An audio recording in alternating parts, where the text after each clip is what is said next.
गुरुर्ब्रह्मा गुरुर्विष्णुः गुरुर्देवो महेश्वरः गुरुसाक्षात् परब्रह्म तस्मै श्री गुरवे नमः।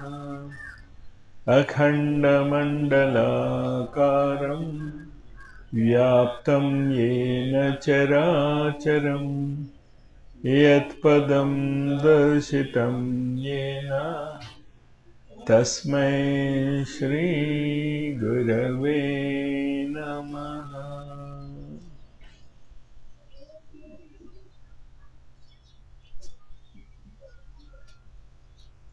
రెండు విశేషమైనటువంటి ఉద్దేశాలతో మనం పనిచేస్తున్నాం. ఒకటేమిటి అంటే ఆధ్యాత్మికత చాలా కష్టతరమైనటువంటి సమయ సాధ్యమైనటువంటి శ్రమ సాధ్యమైనటువంటి విద్య. ఆషామాషిగా ఏదో మీ ఇష్టం వచ్చినప్పుడు రావటం, మీకు వీలున్నప్పుడు దాని గురించి ఆలోచించటం అనేది జరగదు. రాబోయేటటువంటి రోజులలో మనము దీన్ని పూర్తిగా మెడికల్ సైన్స్ కంటే కూడా ఉత్కృష్టమైనటువంటి సైన్స్గా తీర్చిదిద్దుతాము. ఇది మీరు ముందు అవగాహన చేసుకోవాలి. క్లాసెస్ పని పాట లేని వాళ్ళు తోచక వచ్చేటటువంటి తరగతులు కావు. జీవితానికి ఏకైక లక్ష్యమైనటువంటి ఉద్దేశాన్ని పొందటానికి చెప్పే క్లాసులు. ఈ రెండు గుర్తుంచుకోండి. ఈ క్లాసుల యొక్క ఉద్దేశం ఏంటి అంటే ఏకైక లక్ష్యం, మానవ జీవితము యొక్క ఏకైక లక్ష్యము ఈ క్లాసుల ద్వారా సాధిస్తాం. రెండోది మనం ఏం చెప్పుకుంటున్నాం, ఇది శ్రమ సాధ్యమైనటువంటిది, సమయ సాధ్యమైనటువంటిది. ఏదో ఆర్తులు ఇచ్చేసాం, దేవుడికి దీపాలు పెట్టేశాం, యజ్ఞం చేసేసాం అంటే కుదరదు. అదే ముఖ్యమైనటువంటిది. ఈ రెండు పాయింట్స్ గుర్తుంటున్నాయా? మొదటిది ఏంటిది, మానవ జీవితం యొక్క ఏకైక లక్ష్యము ఈ తరగతుల ద్వారా నేర్చుకోబోతున్నాం. మానవ జీవితం యొక్క ఏకైక లక్ష్యము. ఏకైక లక్ష్యము అంటే అర్థం ఏంటంటే వాడు ప్రెసిడెంట్ అయినా, సైంటిస్ట్ అయినా, ఏ ఇష్టి అయినా వాడు చివరికి వాడు ఈ మార్గంలోకి రావలసినదే. లేకపోతే వాడికి ఇవ్వబడినటువంటి మానవ శరీరము వెనక్కి తీసుకోబడుతుంది. చాలా స్పష్టంగా భగవద్గీతలో 16వ అధ్యాయంలో శ్రీకృష్ణుడు ఈ మాటని చెప్పాడు. క్షిపాం అజస్రం అశుభాన్ ఆసురీష్వేవ యోనిషు. మానవ జీవితం యొక్క ఈ లక్ష్యాన్ని మీరు సాధించటానికి ప్రయత్నించకపోతే ఖచ్చితంగా మీరు విసిరివేయబడతారు. క్షిపామి, విసిరేస్తానన్నాడు. అజస్రం ఆసురీష్వేవ యోనిషు, ఆసురీ యోనులలో పుడతాము. చేత ఈ విద్యను అవగాహన చేసుకుంటున్నప్పుడు ఈ రెండు గుర్తుండాలి మీకు. మళ్ళీ మళ్ళీ ఎందుకు చెప్తున్నాను అంటే, నాకు అనుభవంలోకి వచ్చింది ఏంటి అంటే, నేను చెప్పింది చెప్పినట్టుగా వెళ్ళటం లేదు. ఒకటే ఒక మార్గం ఏంటి అంటే, నేను చెప్పిన క్యాసెట్స్ కానీ సీడీలు కానీ మీరు పెట్టి వినిపించండి. తర్వాత మీరు డిస్కస్ చేసుకోండి. లేకపోతే చెప్పబడినది చెప్పబడినట్టు వెళ్ళటం లేదు. చేత మొదటి ఉద్దేశం ఏమిటి మాస్టర్ గారి ఈ క్లాసుల్లో అంటే, మానవులు ఒక విశేషమైనటువంటి లక్ష్యము కోసము పుట్టారు. మానవ శరీరధారి ఎవరైనా, వాడికి చదువు వచ్చినా రాకపోయినా, ఆఫ్రికా జంగల్స్లో ఉన్న, హిమాలయాలలో ఒక వశిష్ఠ స్థాయి ఋషిగా ఎదిగిన వీళ్ళందరికీ లక్ష్యము ఒకటే. రెండోదేంటి, లక్ష్యము అంత సులభంగా మనం పొందలేము. శ్రమ సాధ్యము, సమయ సాధ్యము. అంటే మీరు చాలా కష్టపడాలి. శ్రమ సాధ్యము అంటే అర్థం అది, చాలా కష్టపడాలి. రెండోదేంటి, సమయ సాధ్యము. మీరు కష్టపడినంత మాత్రాన ఒకరోజు 2 రోజుల్లో రాదు, కొన్ని జన్మలలో రావస్తే అదృష్టం అని శాస్త్రాలు చెప్తున్నాయి. కానీ ఈనాడు మన గురుసత్తా ఏం చెప్తుంది అంటే, చాలా జన్మలు ఎత్తారు. బహూని మే వ్యతీతాని జన్మాని తవచార్జున తాన్యహం వేద సర్వాణి నత్వం వేత్త పరంతప. మీరు నేను కూడా కలిసి అనేక జన్మలు ఎత్తాము. ఎవరు మీరు నేను? అర్జునుడు కృష్ణుడు కాదు, మనము మన గురువులు. ఇది గురువులకి సంబంధించినటువంటి మాట తప్ప అర్జునుడికి కృష్ణుడికి సంబంధించినటువంటి మాట కాదు. అంచేత ప్రపంచంలో గురువులు ఉన్నారు అంటే అర్థం ఏంటి అంటే, వారి శిష్యులందరూ కూడా వారితో పాటే కలిసి పుట్టారు. కలిసి పుట్టాక గురువు బాధ్యత ఏంటి అంటే మిమ్మల్ని ముందుకు తీసుకెళ్ళటం. శిష్యుడి బాధ్యత ఏమిటి అంటే గురువు చెప్పిన మార్గంలో నడవటం. మళ్ళీ ఆ విషయాలు గుర్తుంచుకోండి. ఒకటి ఏంటి చెప్పాను నేను, మానవులందరికీ కూడా ఒకే లక్ష్యము ఉన్నది. ఆ ఒకే లక్ష్యానికి పూర్వకాలంలో మన వాళ్ళు ముక్తి అని పేరు పెట్టారు. ఇప్పుడు మీరు ముక్తి అంటే ఏంటి అంటే, బాదర్బందీ మీరు భరించలేనప్పుడు, బాధ్యతలను మీరు వహించలేనప్పుడు, మీరు అనుకున్నట్టు పరిస్థితులు లేనప్పుడు, మీ చుట్టుపక్కల ఉన్నటువంటి వాళ్ళు మీ మాటకి విలువ ఇవ్వనప్పుడు మీకు ముక్తి కావాలనిపిస్తుంది. లేకపోతే మీకు ముక్తి అక్కర్లే. ఆ ముక్తి గురించి కాదు వాళ్ళు చెప్పింది. అంచేత ముక్తి అనేటటువంటి పదాన్ని మనం వదిలేద్దాం, ఆ మాట వాడొద్దు. ఇంచేంటే అది భ్రష్టు పట్టిపోయినటువంటి మాట. దాన్ని భ్రష్టుకి ఎక్కించింది మనమే. చాలా గొప్పదైనటువంటి పదాన్ని, విశేషమైనటువంటి ఆదర్శము లక్ష్యము ఉండేటటువంటి ముక్తి అనేటటువంటి పదాన్ని పూర్ణంగా భ్రష్టు పట్టించాం మనం. ఇంచేత మీరు ముక్తి కోరుకుంటే మీరు పిచ్చివాళ్ళు. అది మీకు తెలియదు అసలు మీరు ఏం అడుగుతున్నారో. ఇచ్చంటే శ్రీకృష్ణుడికే ముక్తి లేదు. యదా యదా హి ధర్మస్య గ్లానిర్భవతి భారత అభ్యుత్థానం అధర్మస్య తదాత్మానం సృజామ్యహం. అంచేత శ్రీకృష్ణుడు ప్రతిజ్ఞాబద్ధుడు. ఎప్పుడు అధర్మము పెరుగుతున్నదో, ఎప్పుడెప్పుడు ధర్మహాని జరుగుతుందో అప్పుడప్పుడు నా అంతటా నేను ఉద్భవిస్తాను. ఆయన కర్మ కూడా చెప్పుకున్నాడు చాలా. చూడండి, ఆయన ఏడుపు కూడా అందులో ఏడ్చాడు. తదాత్మానం సృజామ్యహం. నన్ను మీరేం పిలవరు, మీకు నేను అక్కర్లేదు, కానీ నా కర్మ అది ఏంటి అంటే నేను నా అంతటా నేను ఆవిర్భవించుకుంటా. అంటే మీకు కష్టాలున్నా కూడా భగవంతుడిని కాదు మీరు పిలిచేది, రాక్షసుల్ని పిలుస్తాం మనం. అదే అర్థం చేసుకోండి మీరు. ఈ భావన మీకు చాలా స్పష్టంగా అవగాహనకి రావాలి. లేకపోతే వేస్టే, ఈ ఆధ్యాత్మికత వేస్ట్, మీరు చేస్తున్న పూజలు వేస్ట్, అన్నీ వేస్టే. మీకు ఈ పాటికి అర్థమైపోయి ఉంటుంది. మీరు ఎందుకు చేస్తున్నారు అంటే, సిగరెట్ తాగేవాడు సిగరెట్ తాగకుండా ఎలా ఉండలేరో మీరు కూడా ఈ పూజలు చేయకుండా ఉండలేరు కనుక చేస్తున్నారంతే. మీకు ఆ పూజలు మిమ్మల్ని ఎక్కడికి తీసుకు వెళ్ళాలో, ఆ పూజల యొక్క లక్ష్యం ఏమిటో మనకి తెలియదు. అదే నేర్చుకోవటానికి ఈ తరగతులు పెడుతున్నాం. పూర్తిగా ఒక స్కూల్ సిస్టమ్ లాగే ఈ క్లాసెస్ జరుగుతాయి. సాధన శిబిరాల క్లాసులు ఎప్పుడు జరిగినా కూడా అవి ఎలా ఉంటాయి అంటే, టైంకి రావాలి, టైంకి వెళ్ళాలి.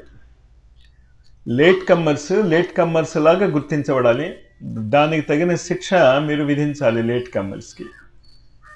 కాలేజీలో క్లాస్కి లేట్గా వస్తే నేను బయట నుంచో పెడతా, కిటికీ దగ్గర నా క్లాస్ వింటారు, కానీ వాళ్ళు బయట ఉంటారు. ప్రిన్సిపాల్ వాళ్ళు నా క్లాస్ జరుగుతున్నప్పుడు వస్తే బయట నుంచుంటే, ఏమయ్యా లేట్గా వచ్చావా, మాస్టర్ రానివ్వటం లేదు నిన్ను అని పాపం వాళ్ళని పరామర్శించి వెళ్ళిపోతారు.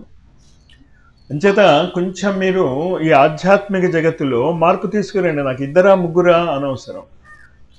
పబ్లిక్ స్పీచెస్లో తప్ప సాధనా శిబిరాలలో లేట్ కమ్మర్స్ని వాయిస్తాను. అది గుర్తుంచుకోండి రేపటి నుంచి. నాకంటే ముందు వచ్చి మీరు క్లాస్లో కూర్చొని ఉండాలి.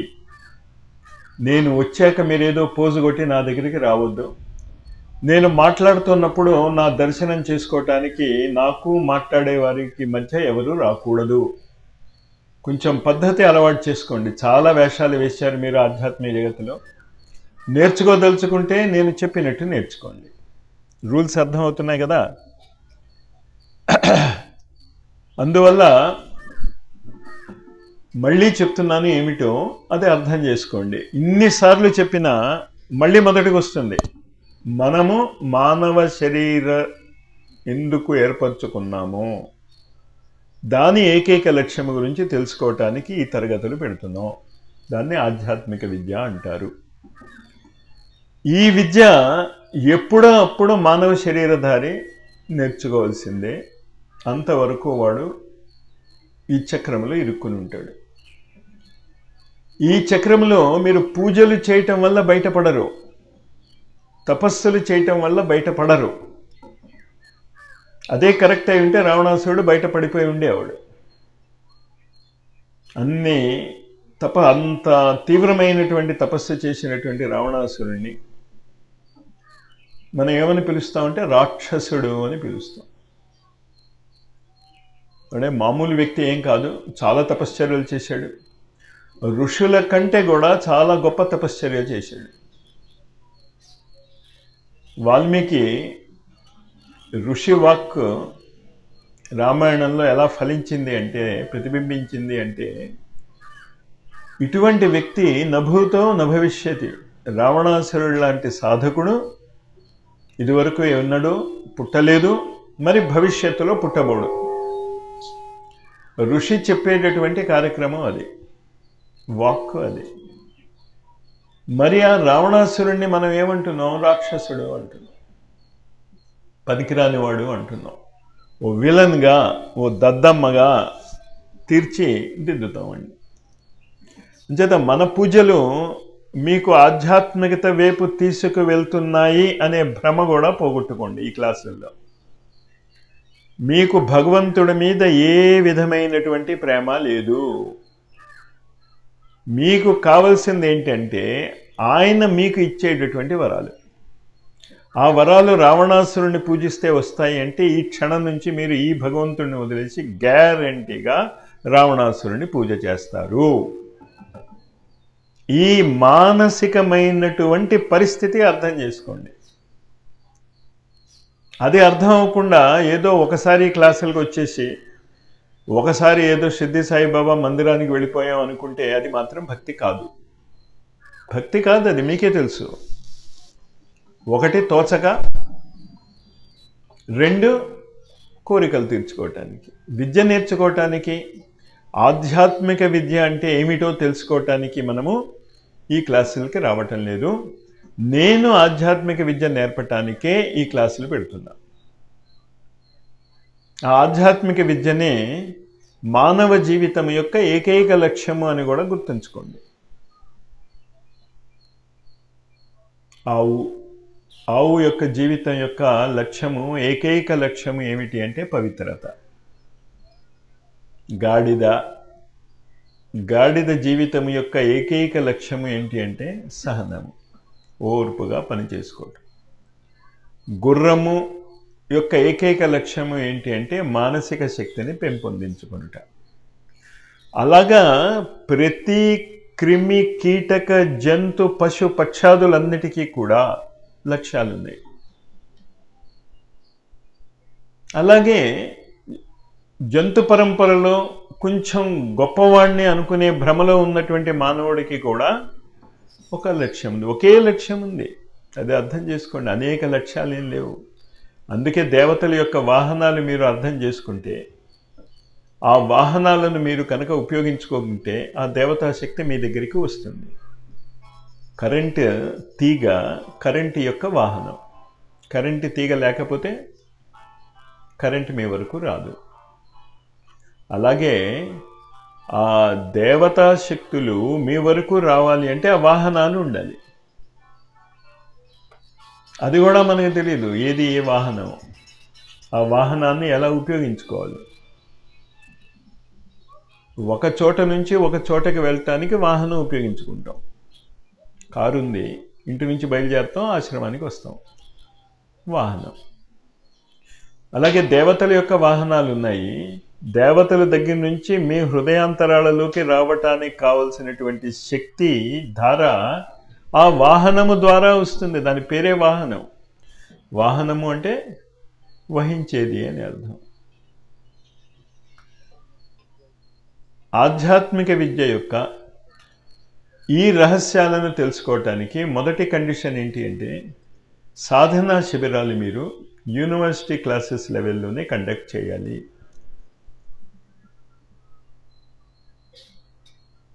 ఆ క్లాసెస్ని మీరు 2 వర్గాలుగా డివిజన్ చేయొచ్చు.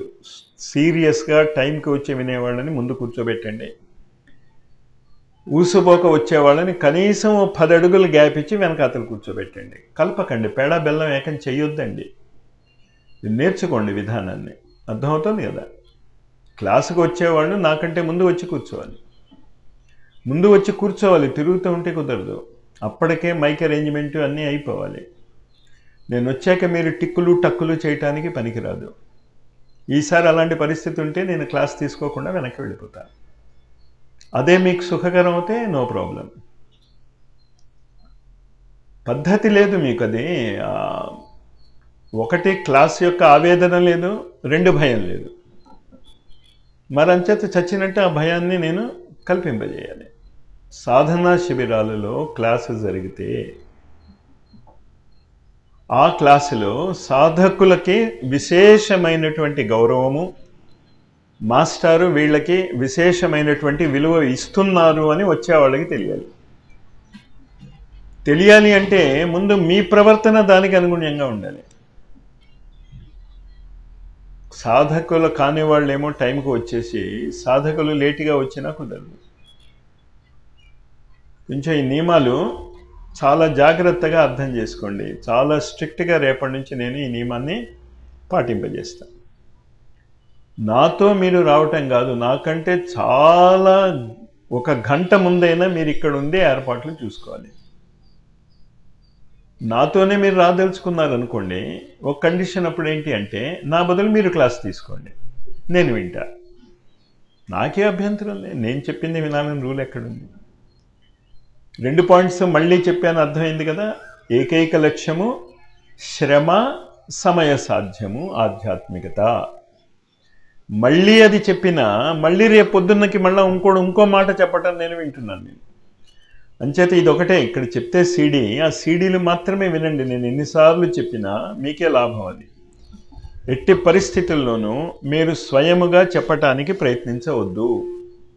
బాగా మీకు అలవాటయ్యాక. కానీ మానవ జీవితం యొక్క ఏకైక లక్ష్యము ఆధ్యాత్మిక విద్య.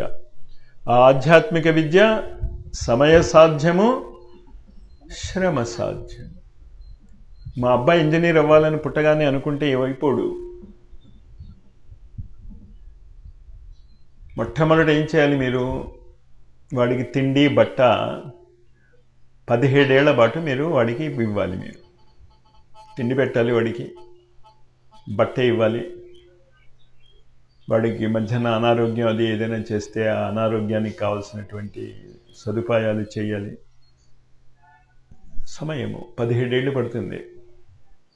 ఎప్పుడు 5 ఏళ్ళు వచ్చాక, 1వ క్లాసు నుంచి 10వ క్లాసు 10 ఏళ్ళు, 10వ క్లాసు నుంచి పాస్ అయ్యాక ఇంటర్మీడియట్ 2 ఏళ్ళు, దాని తర్వాత షార్ట్ టర్మ్ ఎంసెట్లో సీటు రాకపోతే లాంగ్ టర్మ్ కోర్స్ ఇప్పించాల్సి వస్తుంది మీరు. అప్పుడు సీట్ వచ్చాక 5 ఏళ్ళు 6 ఏళ్ళు చదువుకోవాలి వాడు. 12 + 5 17. ఈ 17 ఏళ్ల కాలము ఇంకో పని చేయటానికి వీల్లేదు. వాడు నేను ఉద్యోగం చేస్తూ చదువుకుంటానండి, నేను ఆటలాడుకుంటూ చదువుకుంటానండి అంటే మీరు ఒప్పుకోవటం లేదు. ఇంకా ట్యూషన్స్ కూడా పెట్టిస్తారు. అంటే ఓ 17 ఏళ్ల పాటు ఇంకొక పని ఏమీ లేకుండా వాడికి తింటం చదువుకోవటం ఆడుకోవటం, తింటం చదువుకోవటం ఆడుకోవటం, ఆడుకోవటం మీకు ఇష్టం ఉండదు. వాడు ఎప్పుడూ ఏం చేయాలి, పుస్తకాలు ముందేసుకుని చదువుతూ ఉండాలి, మీరు టీవీ చూస్తూ ఉండాలి, అది వేరే విషయం. అంటే మీకు లేనటువంటి మానసికమైనటువంటి నియంత్రణ మీ పిల్లలకి కావాలనుకునే మూర్ఖత్వం కూడా ఉంది మీలో. జీన్స్ అనేటటువంటి మాట ఎంత వాడినా మీ బుర్ర ఎంత ఉంటుందో అంతే వాడికి ఉంటుంది బుర్ర అన్నది ఎప్పుడు తెలుస్తుంది మీకు? సరే, అది తర్వాత విషయం. అది అంటే 17 ఏళ్ల పాటు నిద్ర లేవటం, తింటాం, చదువుకోవటం, అలా చేస్తే వాడు ఇంజనీర్ అవుతున్నాడు. మీరు ఆధ్యాత్మికతలో అసలు మీకు సిలబస్సే తెలీదు, ఏం చదువుకోవాలో తెలీదు, ఎందుకు మీరు పూజలు చేస్తున్నారో తెలీదు. ఆధ్యాత్మికతలో మేము ఉన్నాం అనుకుంటాం. కొంచెం ఆ భ్రమ మీరు పోగొట్టుకోగలిగితే లైన్లో పడిపోతారు. ఈ ఆధ్యాత్మిక విద్యకి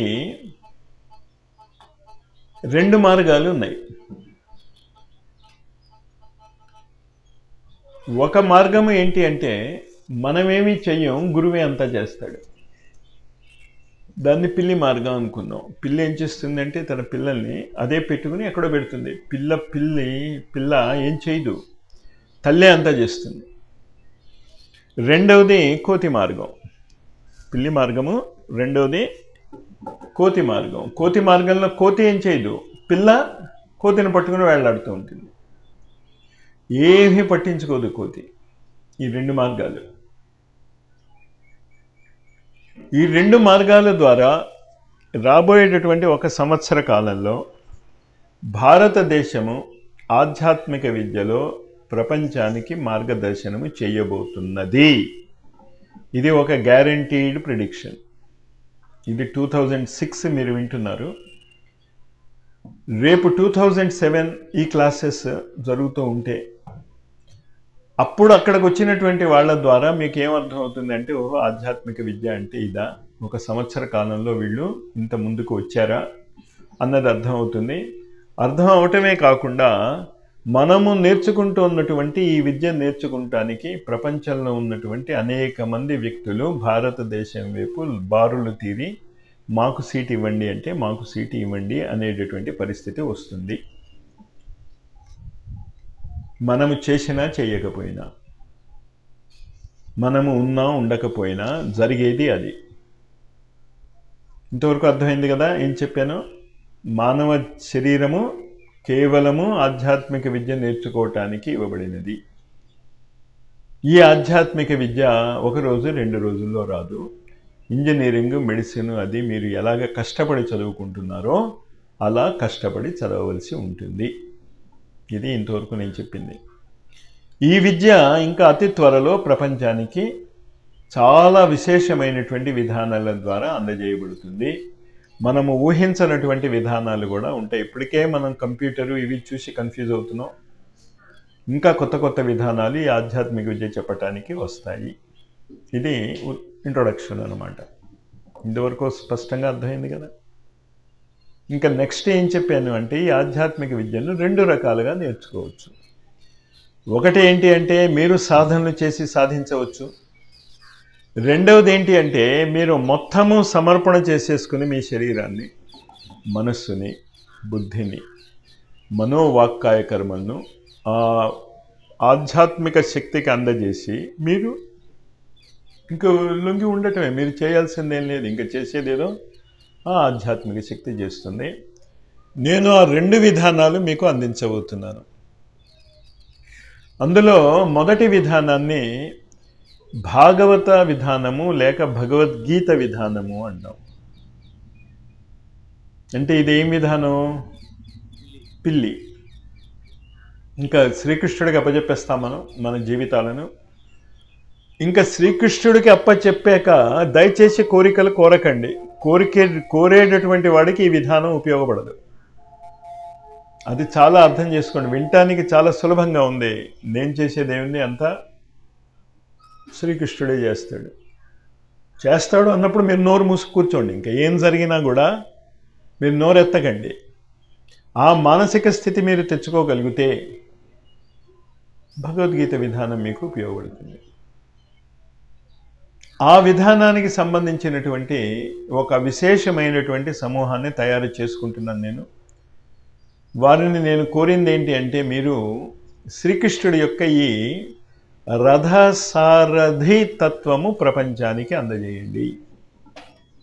భగవద్గీత పారాయణలు కాదు వాళ్ళు చేయవలసింది. భగవద్గీత ఎన్ని అధ్యాయాలు మీరు చదివారు అన్నది కాదు కావాల్సింది.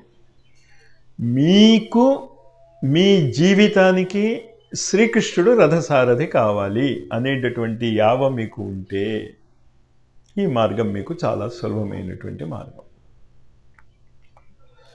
అంచేత ఇది గీతా ప్రచార మండలి కాదు, గీతా జ్ఞాన యజ్ఞాలు కాదు, గీత ద్వారా విశ్వశాంతిని కోరేటటువంటిది కాదు. గీత ద్వారా మనము ఏమి కోరుకుంటున్నాము అంటే, కరిష్యే వచనం తవ, నాకు ఇంకా ఏ కోరికలు లేవు, నా మనస్సు, నా కోరికలు, నా శరీరము, తన్ మన్ ధన్, మనోవాక్కాయ కర్మలన్నీ కూడా శ్రీకృష్ణుడికే అర్పితము. ఇంకా అది చేయటమే గీతా విధానం. దాని తర్వాత ఏం చేస్తావు నువ్వు నీకు తెలీదు, నాకు తెలీదు, శ్రీకృష్ణుడికి తెలుసు. ఆ ఓరియంటేషన్ రావాలి. గీతా ప్రచారం అంటే అది. అంచేత శ్రీకృష్ణుడు నా వ్యక్తిగత జీవన సారథిగా నేను మలుచుకుంటున్నాను నా జీవితాన్ని. నా జీవితానికి శ్రీకృష్ణుడు రథసారథి. అది గీతా ప్రచారం యొక్క ముఖ్య ఉద్దేశం. ఇలాంటి వ్యక్తుల సమూహాలు తయారవుతే నెక్స్ట్ ఇయర్ 2007 లోపల ఖచ్చితంగా మహాభారత నిర్మాణము జరిగిపోతుంది. ఇది ఒక యాంగిల్ అని చెప్తున్నాను నేను. ఇది ఏ యాంగిల్? పిల్లి మార్జార న్యాయం.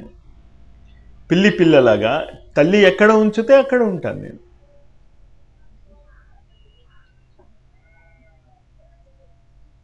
ఎందుకు ఇది ఇంత స్పష్టంగా చెప్పవలసి వస్తుంది అంటే, శ్రీకృష్ణుడు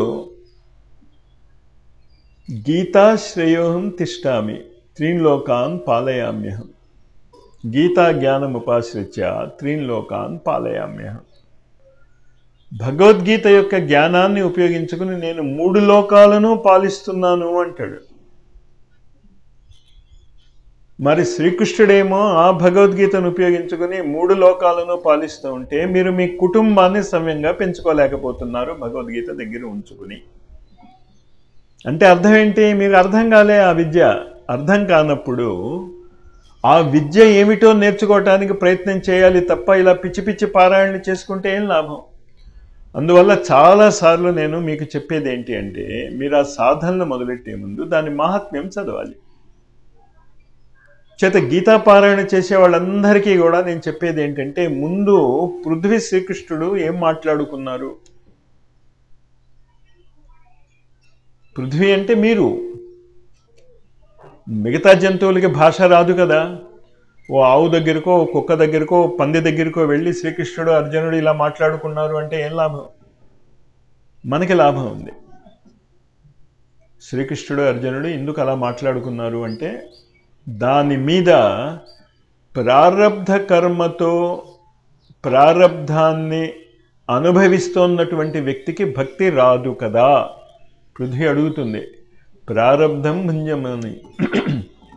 ప్రారబ్ధాన్ని భుంజ అంటే తింటున్నటువంటి వ్యక్తికి భక్తి ఎలా వస్తుంది? దేవుడి మీద భక్తి రమ్మన్నా రాదు. కష్టాలు వచ్చినప్పుడు ఏదో దేవుడా అంటాడు, మళ్ళీ కష్టాలు పోగానే నేనే అన్నీ చేశాను అనుకుంటాడు. నేను చెప్పాను కదా, నాకు చాలా ఆశ్చర్యం ఇస్తూ ఉంటుంది. చాలా సీరియస్ కండిషన్లో పేషెంట్ని డాక్టర్ దగ్గరికి తీసుకెళ్తాం. ఇంకా ఇప్పుడో ఇంకో 2 క్షణాల్లోనూ వాడు పోబోతున్నాడు. డాక్టర్ దగ్గరికి తీసుకెళ్తాం. డాక్టర్ మందేశాడు, బతికాడు. ఓహోహో డాక్టర్ మీ హస్తవాసి చాలా మంచిది, మీ మందు ఇవ్వటం వల్ల కదా నేను బతికాను అంటాడు. చచ్చిపోయాడు అనుకోండి డాక్టర్ మందు ఇచ్చాక కూడా, అప్పుడు తప్పు ఎవరిది? డాక్టర్దా? అప్పుడేమంటావు? వాడి ప్రారంధం అది.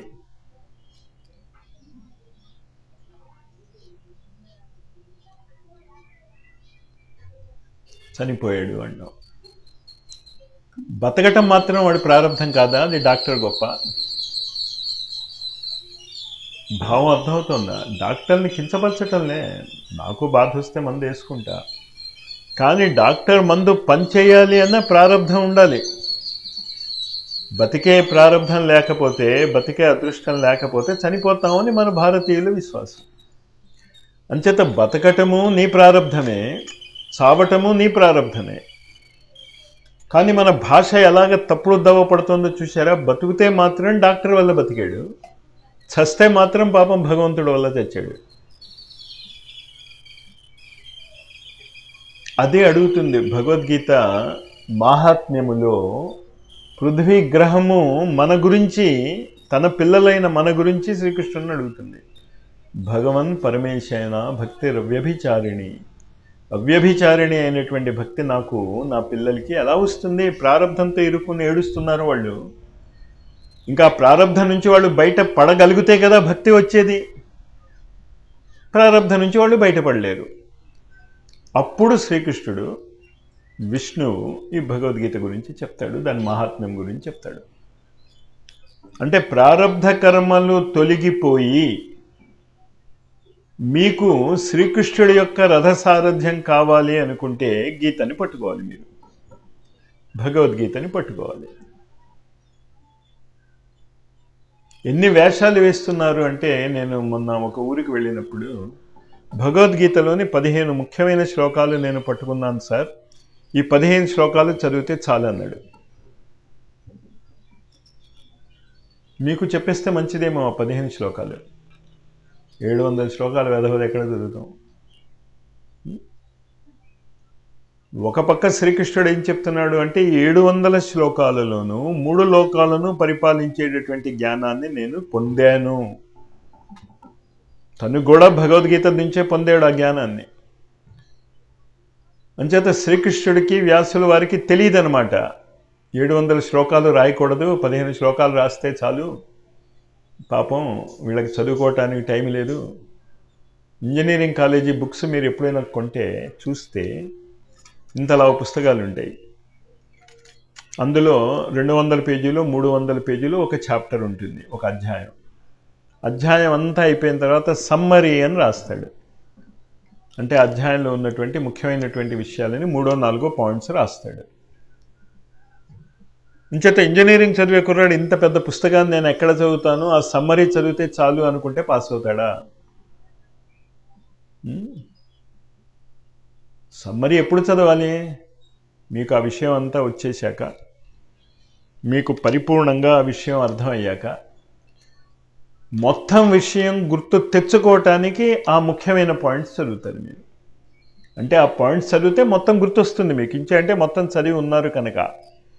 ఇక్కడ మహానుభావుడు 15 శ్లోకాలు ఇచ్చేసి ఇది చదివితే చాలండి అన్నాడు. నేను చెప్పే 700 శ్లోకాలు గీత చదివితే సరిపోదు. దాని తర్వాత వశిష్ఠ గీత అని ఉంది, ఉద్ధవ గీత అని ఉంది, అవధూత గీత అని ఉంది, అలా 24 గీతలు ఉన్నాయి. అంచేతను 15 శ్లోకాలతో ముగిస్తే సరిపోదు, 24 గీతలు చదవాలి. అందులో భగవద్గీత మెయిన్. భగవద్గీత చదివాక మిగతా గీతలు మీకు అర్థమవుతాయి. అంచేత గీతా పారాయణ చేసినంత మాత్రాన మీరు ఏదో లైన్లో పడిపోయారు అనుకోకండి. ఇంకా 24 గీతల్ని మనం ప్రపంచానికి అందజేయవలసి ఉన్నది. దానికి బేసిస్ మాత్రము భగవద్గీత. ఎలా చదవాలి అని చెప్తున్నాను నేను, మార్జార న్యాయంగా చదవండి.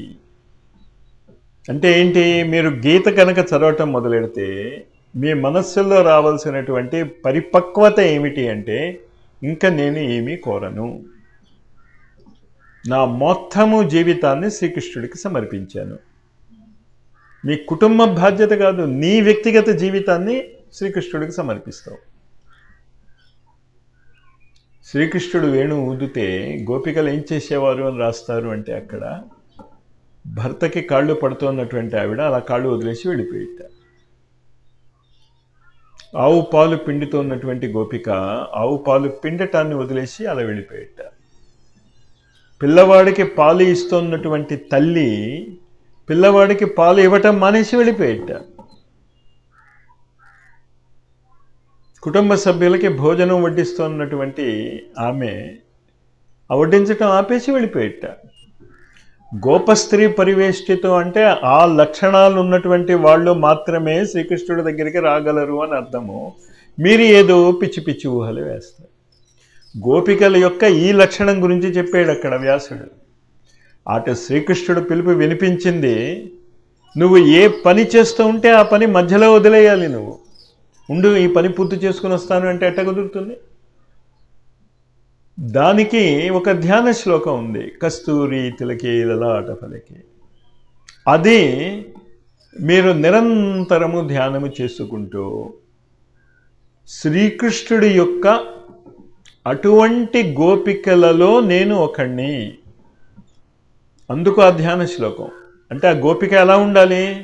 రా అని పిలవగానే వదిలేయగలగాలి. అంతా కూడా పిలవలేదు, నువ్వు ఎక్కడున్నావు అక్కడ ఆ పని చేసుకో. మిలిటరీ వాడు కుటుంబంలో ఉంటాడు, కుటుంబంలో బాధ్యతలు అవి చూసుకుంటూ ఉంటాడు.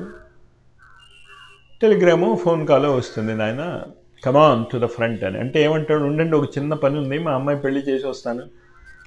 ఉండండి, ఇంకా మా అబ్బాయికి చదువు పూర్తి కాలేదు, మా అబ్బాయి చదువు పూర్తి అయ్యాక వస్తానంటే వాడు మిలిటరీ వాడే కాదు. ఈ మహాభారత సమరములో మీకు ఆ మానసిక స్థితి రావాలి.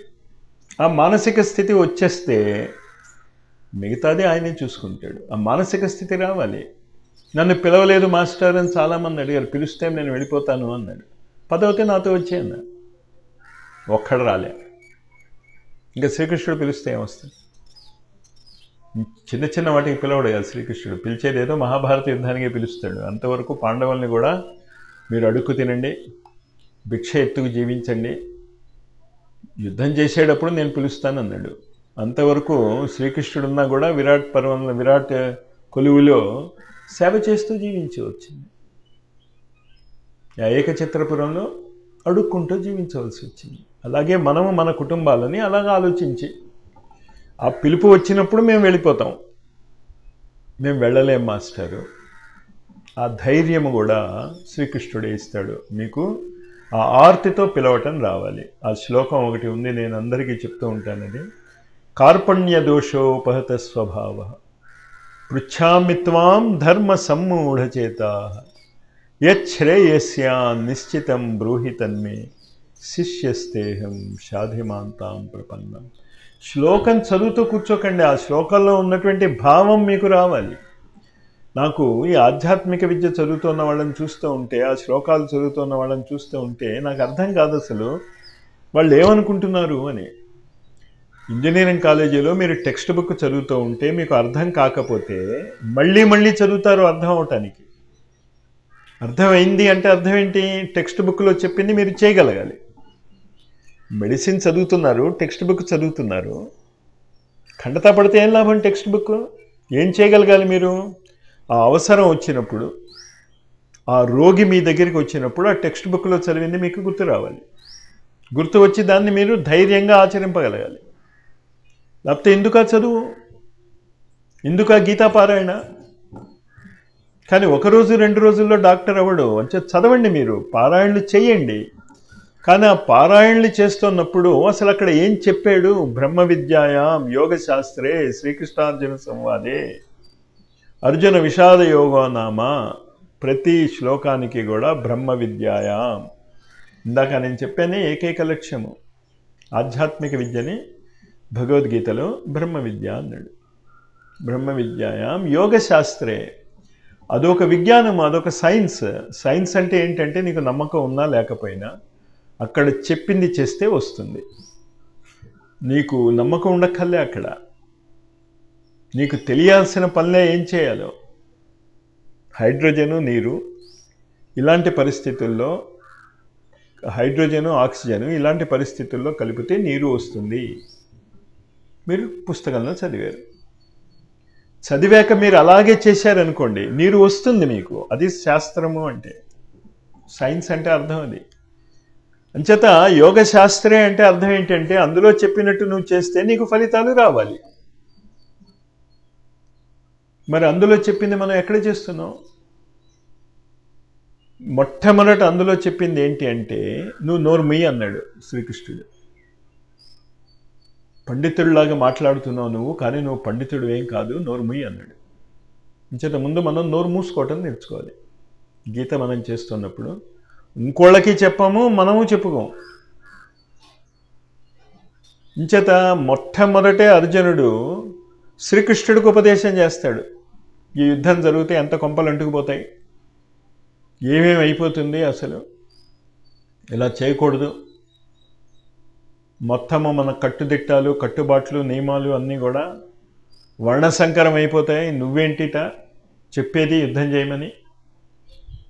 మన బుర్రలు కూడా ఇలాగే ఉపయోగించి చేయవలసింది మనం చెయ్యం. పిచ్చి వేషాలు వేస్తూ ఉంటాం, పిచ్చి కబుర్లు చెప్తూ ఉంటాం.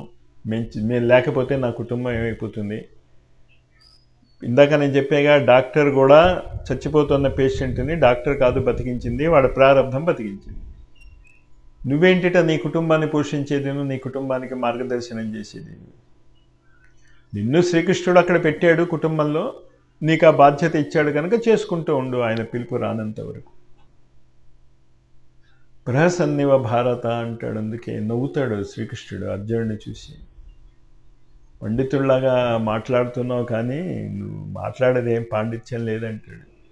అంచేత ఏడుపు ఏడవండి. భగవద్గీత చదివేటట్టుకున్న వాళ్ళు కార్పణ్య దోషో ఉపహత స్వభావ పృచ్ఛామిత్వాం ధర్మ సమ్మూఢచేత యశ్రేయస్య నిశ్చితం బ్రూహి తన్మి శిష్యస్థేహం షాధిమాంతాం ప్రపన్నం. నేను నీ శిష్యుణ్ణి, నేను పిరికివాణ్ణి, నాకు నువ్వు చెప్పిందంతా అర్థం అవుతోంది, కానీ నేను వదిలి రాలేను. నువ్వేం వదిలి రావక్కర్లే. నీలో కనుక కృష్ణుడు పుడితే బంధాలు వాటంతట అవే తెగిపోతాయి అన్నది కూడా మీకు అర్థం కావటంలే. దేవకి వసుదేవులు కంసుడి యొక్క చెరసాలలో ఉన్నారు. 1 సంవత్సరం 2 సంవత్సరాల 8 సంవత్సరాలు. అందులో 8వ వాడు పుట్టబోతున్నాడు అని తెలిసేసరికల్లా కాపలా పెరిగింది. ఇంకంటే 8వ వాడే డేంజర్ అని తెలుసు కంసుడికి కూడా. కంసుడికే కాదు, అందరికీ తెలుసు ఆ కాలంలో. ఆ విచిత్రత చూడండి. ఏ దేవకి గర్భము యొక్క అష్టమ గర్భము కంసుడికి చావుకి కారణం అవుతుందని ఆ రోజు ప్రపంచంలో ఉన్న వాళ్ళందరికీ తెలుసు. కంసుడికే కాదు, అందరికీ తెలుసు. ప్లస్ కంసుడు రాజు. అప్పటికే 7-6 పిల్లల్ని చంపేశాడు. 8వ గర్భము రెడీగా ఉంది పుట్టబోతాం. కాపలా వాళ్ళని పెంచాడు. పుట్టగానే ఏమైంది తెలుసు కదా, మీరు కథ అనుకుంటారు అది. పుట్టగానే ఏం జరిగింది? మొట్టమొదట చెరసాల తాళాలు పోయాయి, తలుపులు తెరుచుకున్నాయి. కాపలా వాళ్ళు ఏమయ్యారు? చెదిరిపోయారు. వసుదేవుడికి ఉన్నటువంటి బంధాలు ఏమయ్యాయి? పోయాయి. యమున అనేది పొంగులో ఉంది, ఏమైంది?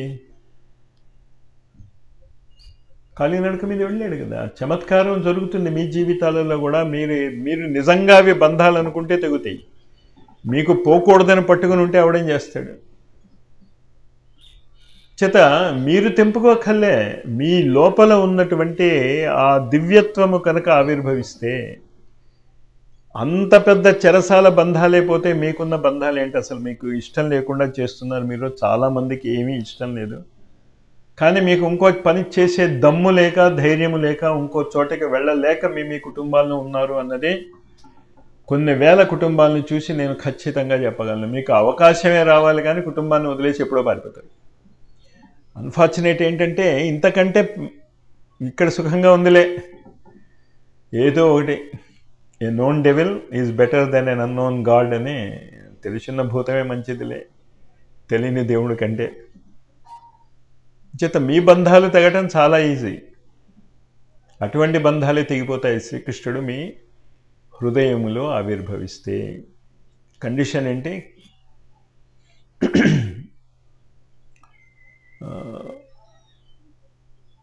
కార్పణ్యత, పిరికితనం వదులుకోవాలి. కార్పణ్య దోషోపహత స్వభావ, నా స్వభావమే పిరికితనముతో ఆబద్ధమై ఉన్నది. ఆ ధైర్యం కూడా నువ్వే. పృచ్ఛామిత్వాం ధర్మ సమ్మూఢ చేత, ఏం చెయ్యాలో తెలియటం లేదు నాకు, సమ్మూఢుని, పరమ మూర్ఖుణ్ణి అన్నాడు. మూఢత్వమే కాదు, సమ్మూఢత్వం. పరమ మూర్ఖుణ్ణి నేను ఒప్పేసుకుంటున్నా. మరి నువ్వు జగద్గురువి కదా, అంధకారాన్ని పోగొట్టేటటువంటి దమ్ము ఉన్నవాడివి కదా, నువ్వు గురువు కదా, ఏం చేయాలో చెప్పు. బ్రూహి, చెప్పు నేను చేస్తాను, చెప్పు నేను చేస్తాను. చేయలేకపోయినా అడుగుతూ ఉండండి. మీ చేత పని చేయించగలిగేటటువంటి సామర్థ్యము ఖచ్చితంగా శ్రీకృష్ణుడికి ఉంది అని నమ్మండి. నమ్మాక మీరు ఏం చేయాలి? ఈ మాట రోజు అనుకోవాలి మళ్ళీ. నష్టో మోహ స్మృతిర్లబ్ధ్వా తత్ప్రసాదాత్ మయాచ్యుత స్థితోస్మి గత సందేహ కరిష్యే వచనం తవ.